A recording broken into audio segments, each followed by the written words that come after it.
Ассалаумағалейкум баршаңызға. Эфирде таң атпаласы YouTube арнасы, біздер Гуанчжоудамыз. Дегенмен де біздер осы жаққа не үшін келдік?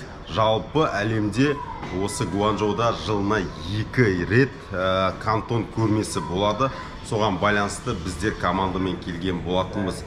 Дәл осы Гуанчжоуда бұйырса автозапчасти, яғни қосалқы бөлшектер көрмесі өтетін болады. Сол жерде үлкен поставщиктерді табатын боламыз. Және де бізге, өзімізге, сізге де өзіңіздің ұнаған дүниелеріңіз болатын болса, барлығын қарап, қадағалап отырыңыздар. Егер сұрақтарыңыз болса, төмендегі комментария батырмасына жазыңыздар.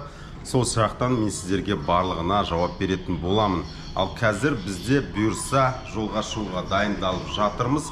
Отельдеміз, кеше келген болатынбыз. Ал кеше қалай келдік, соның барлығын қазір рет-ретімен айтып беремін. Және де кіммен келдік деген сияқты. Сол себепті арнаға тіркеліп отырыңыздар, лайктарыңызды аямаңыздар, бізді қолдаңыздар. Ал біз сіздердің қолдауыңызбен бастаймыз.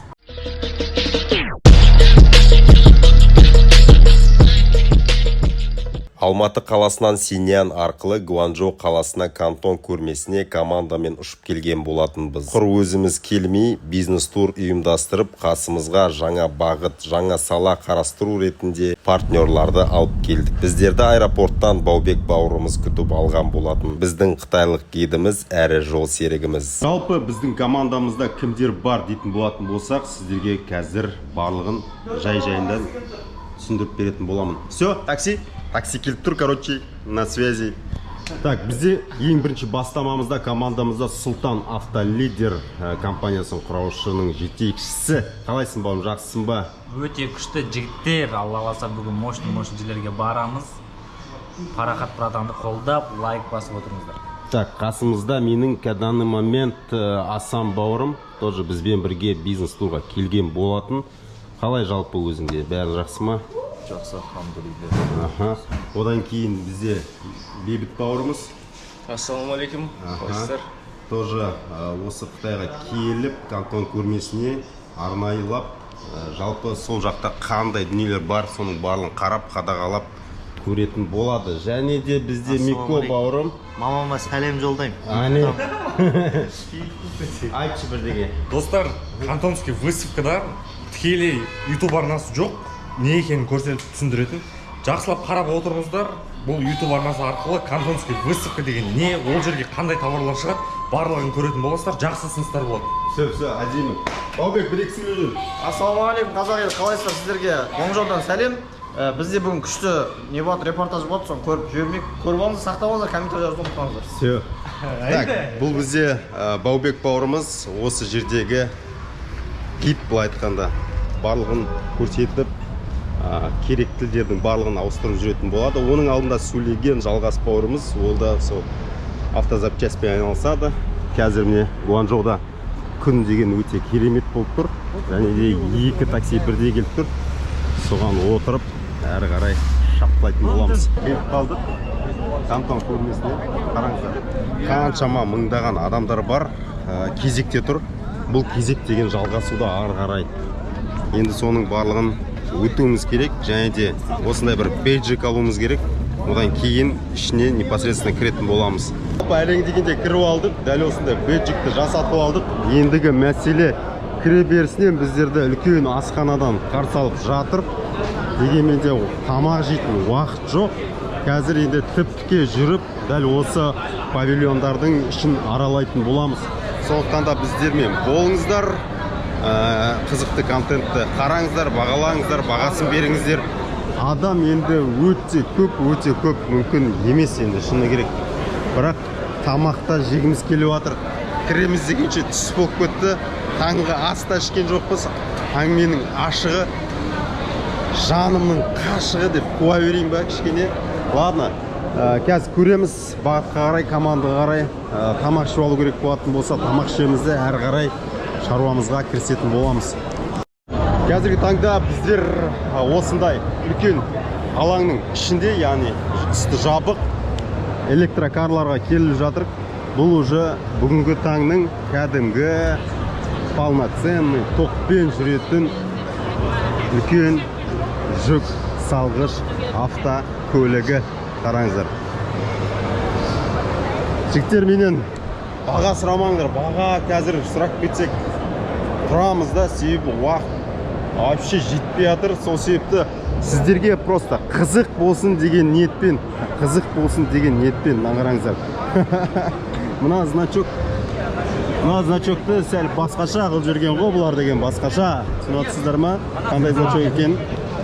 Ішінде вообще айтатыны жоқ. Мына жерде Volkswagen бізге таныс. Мына автокөлікті танымадым. Бірақ дегенменде сауда қайнап жатыр.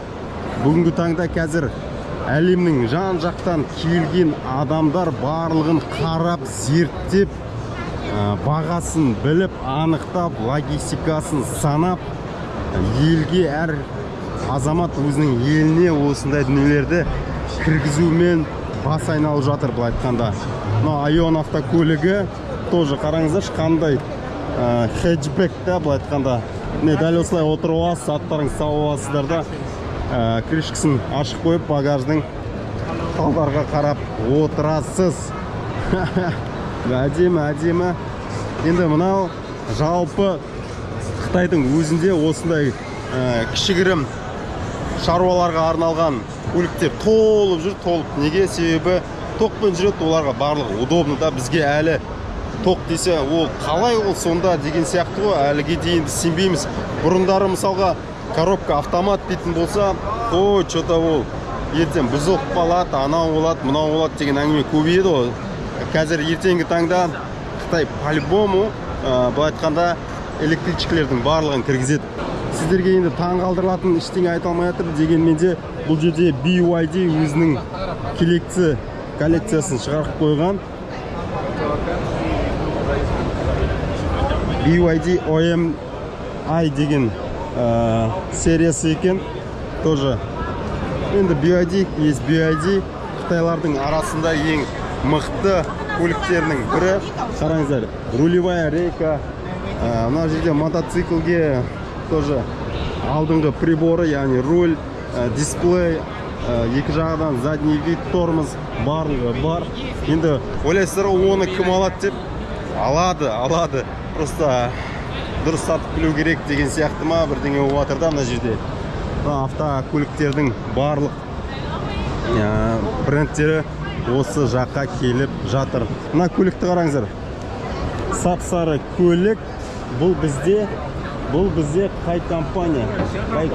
Бұл бізде Чандонг Таун автомобиль дейді. В общем, сондай компанияның бір коллекциясы. Вау, мына как бы баги ретінде жасалған екен. Қараңыздар. Тоже туризмге айналысатын болсаңыздар, осындай адамды сау аласыздар да, артына заттар тиіп алып, тауларға көтеріп апарып, дүниелердің шаруаларын барлығын бітіріп беруге болады. Мына қыз маған күледі. Күлме шырағым, короче. Так, дальше не бар мына жерде? Полноценный ховатор, тоже электричка. Үстінде кәдімгідей барлығын әдемілеп жасап қойған, дизайны барлығы керемет. Одан кейін мына жерді қарайтын болсақ, білмеймін, мына жерде чемодан сатып кеткен ғой адамдар, датауы бір бос орын болғасын ба. Қараңыздар. Вау, енді бүгінгі таңдағы ноу-хаулардың бірі, былай айтқанда, қараңыздар, бір адамдық отырып алады да кете береді. Ертең күні уже бұлар, былай айтқанда, мен не айтам. Қараңыздар, артына бір чемодан салдың, кеттің ғой. Қараңыздар. Одан кейін, маған қараңыздар, мен көтерілем мынаның үстіне. Окей? Қараңыздар, яқты ғой мынау деген полноценный яқты. Үстіне дәл осындай тентімен, как положено, посуда, ыдыс жуылып жатыр. Мына жерде не бар? Мынау душевой, қателеспесем, туалет, кешірерсіздер. Мына жерде капитанский руль, былай айтқанда сәлеметсіз бе, отыра бер. Мынақта былай айтқанда ханымдар мен мырзалар отырады, көрсетеді, и дальше уже палубаға шығасыз. Мына жақпен баспен банк етіп суға секіресіз, секіргеннен кейін қайттан шығып келіп дейсіз ғой примерно, дұрыс па? Вот дұрыс. Сол себепті how much you want? 14,000 US dollars. It's very cheap buy now. Түсіндір ғой примерно. Кеттік, дальше кеттік. Мына артында міне осындай моторчик бар екен.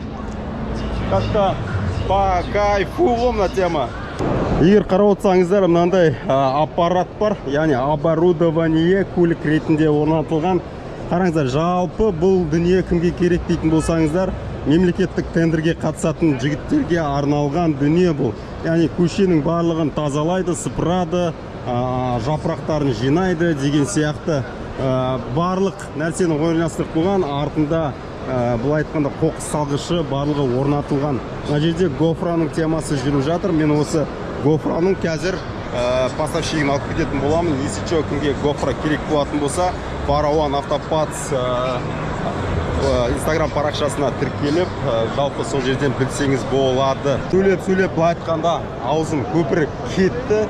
Дегенмен де барлығы менің сүйікті оқырмандарым үшін.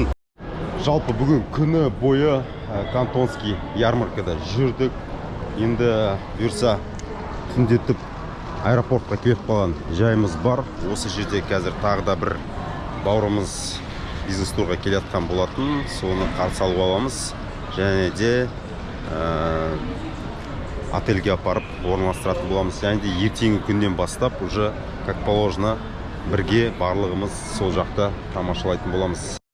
Ассалаумағалейкум, ребят. Қалайсың, жақсысың ба? Аман есен жеттің ба? Келдік, болды.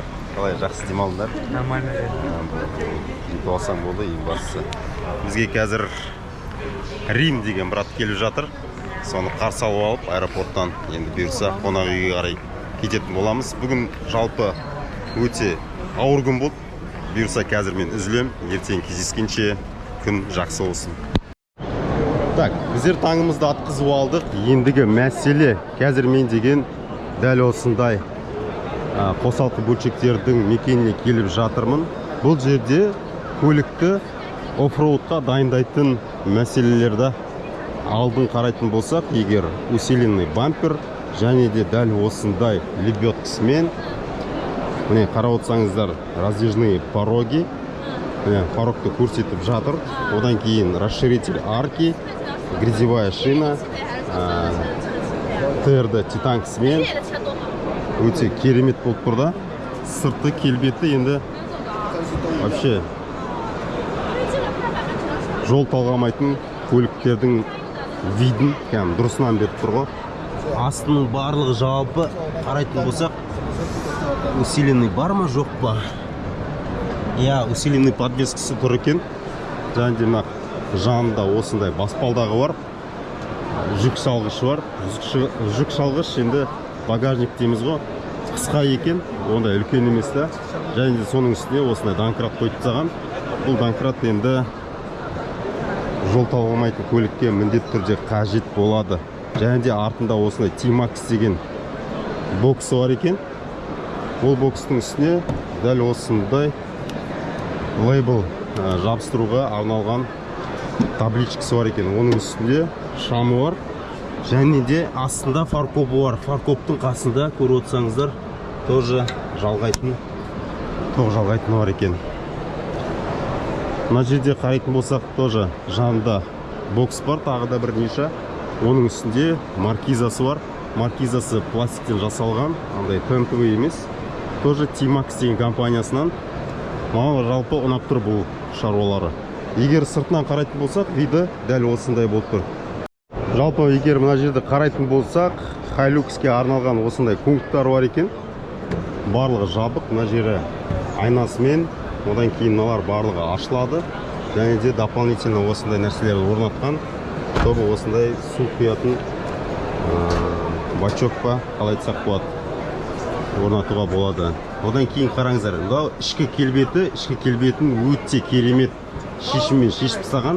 Яғни бүйтіп тартатын болсақ, мынаның іші кәдімгідей 3 даже төртеу қараңыздар. Төрт отсегі бар екен, зат салуға өте ыңғайлы. Салып тастадың. Мынау сәл кең, үлкенірек көріп отырсаңыздар, дәл осындай бағытта ашылып жабылады.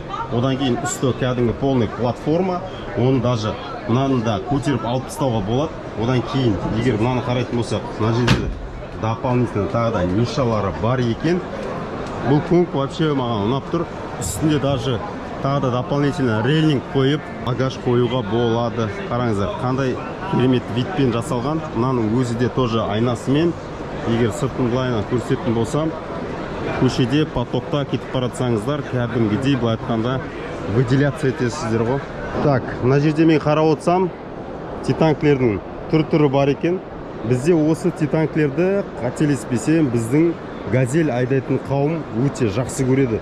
Дәл осындай титанк салып, сәндеп, оның көркін келтіріп береді екен де. Осы титанк жалпы қымбат тұрады, мен білем. Дегенмен де қазіргі таңда бағасын әлі сұраған жоқпын, бірақ контактысын алып қаламын. Егер қызық болатын болса, маған WeChatқа шығыңыздар. Осы газельдің темасы бойынша именно осындай титанкысын қанша екенін біліп алуға болады. Одан кейін қараңыздар, бұл тек қана ондай титанк емес, жалпы жеңіл көліктерге де, басқаға да барлығына арналған. Так, жалпы егер қарап отырсақ, мына жерде спецтехникаларға арналған дәл осындай шиналар бар, дөңгелектер. Қараңыздар, бұл енді 650-де 65 R42. Кез келген размерде қарап іздеп табуға болады. Жаңа осы поставщиктің данныйларын алдым. Енді бұйырса, дәлеп заказ түсетін болса, осы бойынша интерес қылып, барлығын килограммын шығарып, неше теңгеге жететінін білетін боламыз. Одан бөлек өте көп покрышкалар бар екен, мына жерде қарап отырмын. Және де жеңіл көліктерге де арналған, мына жерде бар. И плюс еще одан да үлкен жаңағы погрузчиктер бар, басқа бар. Соларға арналған покрышкалар бар. Мына жерде адамдар келіп, уже сөйлесіп отыр, мысалға контракт құру мәселесін. Қалай шығады, қалай болады, неше штуктан бересің деген сияқты да интерес қылып, егер бір келісімге келіп атса, осы жерден контракт құрады да, бұйырса өздерінің еліне қарай поставка жасауға әрекеттенетін болады. Так, енді жалпы барымша сол аксессуарлардың барлығын, запчастардың барлығын қарап болдық. Енді сыртқа шығып кеттік. Қараңыздар, сыртта ендігі мәселе спецтехника мәселесіне кіріп келе жатыр. Осыны зерттеуге. Қараңыздар, спецтехниканың ішінде трактор бар, погрузчик бар, енді бәріне тоқтамайым. Мына жерде бидай егетіні бар, басқасы бар. В общем, диқаншылық шаруа дейма қалай айтады дұрыс. Сол шаруаға арналған дүниелердің барлығы бар мына жерде. Қараңыздар. Бұл жерде кішігірім экскаваторлар бар. Бұл айтқанда азғантай бір объемдарға. Қамачи? 5500 доллар. Так, мынаның бағасы $5500. Жалпы, мынаны көрейікші. 22,000美金。就卖1мың. Бұл немен жұмыс жасайды? Токпен, бензин? 有汽油的还是电的？ 柴油的。柴油的，бензин. Бензин, әдемі. Жалпы, қарайтын болсақ, коуштары бар. Коуштың еще былай тістейтінімен, алдында күрейтінімен. Ықшам. Неше доллар деді? 22 мың. $22,000 дәл осындай аппаратқа. Чо там? Жалпы, одан бөлек кішкентай үлкен қандай керек, жалпы завод-производитель барлығын дайын беруге. Мынау $11,500. Одан кейін егер мынаны қарайтын болсақ, бұл көлік деген бізде пикап. Пикаптың үстіне дәл осындай орналасқан. Яғни автодом полноценный. Егер ішіне кіріп жайлап қарайтын болсақ, бұл кіре берісінен біздерді осындай холодильник күтіп алады. Одан кейін үстінде осындай нишасы бар, тамақ пісіретін зонасы бар. Және де қол жуатын, және де ыдыс аяқ жуатын мәселелер бар. Осы столды жылжытатын болсақ, тамақ шай ішуге болады. Адам круговой отырады. Үстіне полный кәдімгі аппақ төсекте жатады. Қараңыздар. Жалпы вообще отлично тема. Жалпы контактысын алдым, дальше больше көреміз. Қазір жаз мезгілі, саяхат мезгілі, былай айтқанда кемпинг мәселесі, жайлап далада тұрып, шашлыктеріңізді айналдырсаңыздар, әдемі да. Қараңыздар, қандай стейк. Что там, стейк жейміз ба? Печеньелер, яғни әртүрлі тәтті тағамдарды дайындалатынын көрсетемін. Бар болған 2 түрі аппарат, то есть бір аппарат 2-ге бөлінген. Қараңыздар, дәл осындай пленкамен келетсе, осындай матрица құралады. Сол матрицаның ішіне әрі қарай жаңа печеньелері салынады, және де андай шоколадтары құйылады. Мына жерге шоколадтары құйылады, және де ол шоколад үстіне құйылғаннан кейін үстіңгісі барлығы жабылады да, дәл осы жерден дайын өнім болып шығады. Қараңыздар, бұл магазиндерде тұратын, білмеймін енді құны қанша теңге екенін, бір 300-500 теңге тұрады, бұлай өзінің құны одан да төмен. Сондықтан да дүкендеріңізге дайын өнім сатқыңыз келетін болса, дүкендерге апарып, пожалуйста, осындай 2 түр апарып, осындай дүниелерді шығарады. Немен айналсам, вот, пожалуйста, осымен айналсыңыздар. Сол себепті соның барлығын магазиндерге апарып тапсыратын болсаңыздар, қабылдай береді. Мен уже оған уверенмін.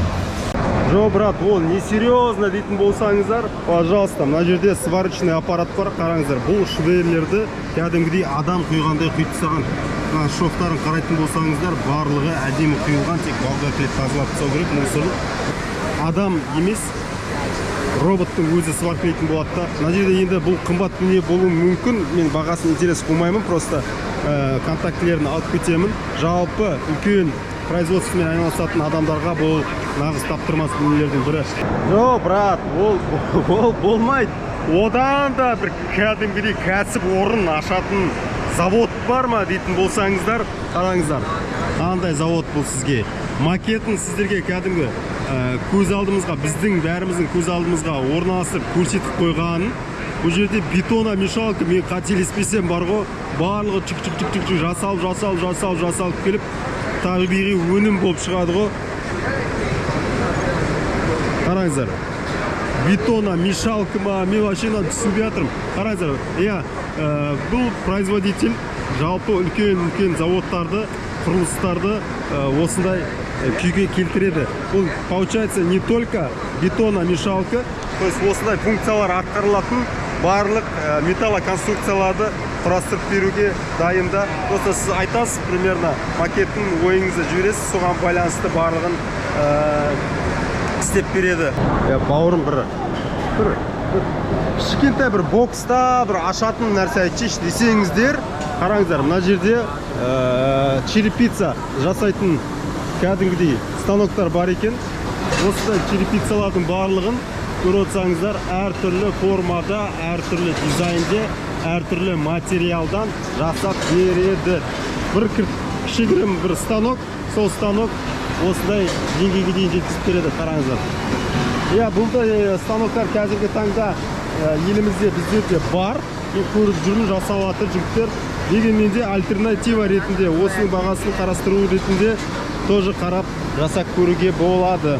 Жоқ, брат, бізге бір фастфудтың айналасында дейтін болсаңыздар, мына жерде уже фастфудтардың барлық әртүрлі дизайнда попкорн керек па, білмеймін, грильница дейма, непеле анандай печкілер керек па, соның барлығы осы бір кішігірім завод-изготовитель бізге көрсетіп жатыр. Ана жерде соктың мысалға сразу шырын шығаруға болады. Ана жерде кофе машина, арғы жерде тағы да бір нәрселерді түсіндіріп жатыр. То есть соктың шырындарын шығаратын дүниелер. Ана жерде тоже мясорубка. Короче, заттардың барлығы табылады. Так что видеоны қарап отырыңыздар, кімге қандай нәрсе ұнайды, соған байланысты бізге WhatsApp-қа шықсаңыздар болады. Осы поставщиктерден тікелей Қазақстанға салып жіберу процестерін бәрін қарастырып береміз. Брат, бізге жалпы станок керек дейтін жігіттерге міне станоктардың түрлі тұр. Мына жерде үлкен түрі керек па, кішкентай түрі керек па, то есть гаражға керек па, үлкен боксқа керек па деген сияқты ғой. Фрезерный станоктар, мына жерде көріп отырсаңыздар, сверлильный станоктар. Бұл сверлильный станок даже лейблдің атын жазып жатыр екен. Мына жерде көріп отырсаңыздар, программасын қойып қойған мына жерден. Ар жақтан адамдарға түсіндіріп жатыр. Функциясы қалай жасайды, қалай дүниеге әкеледі жаңа нәрселерді деген сияқты. Жалпы осылай біздер кете береміз, іздей береміз. Ал егер сіздердің ойларыңызда өздеріңіздің қалаған дүниелеріңіз болатын болса, просто WhatsApp-қа шығасыздар, суретін жібересіздер. Міне бауырым, маған осындай зат керек еді деген сияқты. Соған байланысты біздер фотоға байланысты іздестіреміз және де оның характеристикасын барлығын зерттейміз, сіздерге жеткізіп береміз. Қазір Кантон Тауэр жоғарысына көтерілетін боламыз. Жалпы билет құны 400 юань, ең жоғарысына. Бағасы теңгемен былай айтқанда 28 мың ба, 30 мың теңге грубо ең жоғарысына көтерілуге. Бұйырса қазір билет алайын деп тұр. Так, жалпы міне көтеріліп келе жатыр. Учет бар. Тағы очередь бар? Йома. Жалпы көтерілдік. Біздер туына үстіне алғанбыз ғой до конца. Тағы да кезек бар деп тұрды. Ғимараттың биіктігі 488 метр ол есептеледі. Чо там, братан, үсті қалай екен жаңа? Бардың ғой енді. Бүкіл қала көрініп тұр, әдемі ғой, басқа ерекше ғой. Уанжо, алақандай болып тұр. Алақандай болып тұр, жылдыр. Әлі көтеріліп кетір. Мына кішкене бір уже ашық алаңға қарай шықтық. Мына капсулалар барлығы осылайынан жоғарысынан айналып отыр да. И біздер әлі жоғары қарай шығуымыз керек.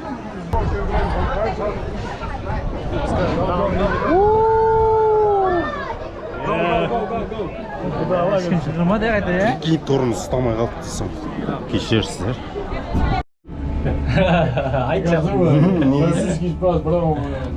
Так, жалпы. Здесь мастер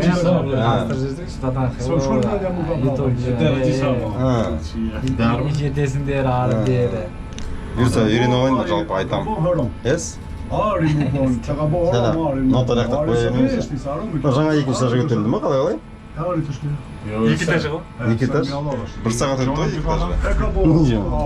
Я, бисмилля. Так, жалпы осы башняның үстіне көтерілген кезде мынандай образный жер бар екен. Соған кіреміз да. Так, дала деген сап салқын болып тұр, но бірақ Гуанчжоу ол тұр, Брэнзо ол тұр, примерно бар ғой. Осы жерден жаңағы GoPro-ңды түсіріп алсаң қалай болады деп бір беспонтов әңгімелер айтсаң, я? Чо там, қалай жігіттер, жақсы ма? Көрініс қалай екен? Айтшы тағы да. Айтамыз. Айтшы, не дейсің? Таныштық соған баршылық. Жүрген сол Гуанчжоуда. Әлемнің сұлулығын тексеріп. Қалай салып жатыр екен адамдар деп қой. Не дейсіз? Мынау Гуанчжоуда 30 миллионнан аса халық тұрады дейді да, мынаған қарап таң қалып тұрды, 30 миллион адам қай жерінде тұрып жатыр деп ше. Симай тұр ма, әлде қалай? Үлкендігі енді вообще көз жетпейді, мүлде жетпейді. Қай жерге сен жайылып жатқанда. Жақсы. Сіз не айтатын едіңіз? Ештеңе айтпаймын, сұлулыққа танып тұр. Басқа не айтамын? Таң деп тұр ғой. Қайда, братандар қайда? Жоқ қой басқа, кімнен бірдеңе сұраймыз? Жалпы осылай кенеттен сұрақ қойып болсаң жақсы да, сразу жауап бере алмай қалады да. Бірақ енді ол прикол ұстаған емес, кішкене ашылсын деп атқанымыз ғой адамдар сөйлеп камераға. Дұрыс па? Дұрыс. Мына мобилар ұшып сразу бетімізге свет жақап, как положено, өзі біліп тұр ғой, не істеу керек екенді. Мына қара, репортаж біз айтып. Жоқ, қалай екен, баке? Күшті. Ұнап отыр ма сізге? 500 метр биіктіктенбіз. Так? Болды. Жалпы жерден 500 метрге қарай көтеріліп кеткен жайымыздар лифтпен. Мынау жоғарысы әлде ойбаш ауып көтере салды ма бүйтіп әлде шығуға болады екен. Ауып жерге қарай кетіп жатқансың баспен.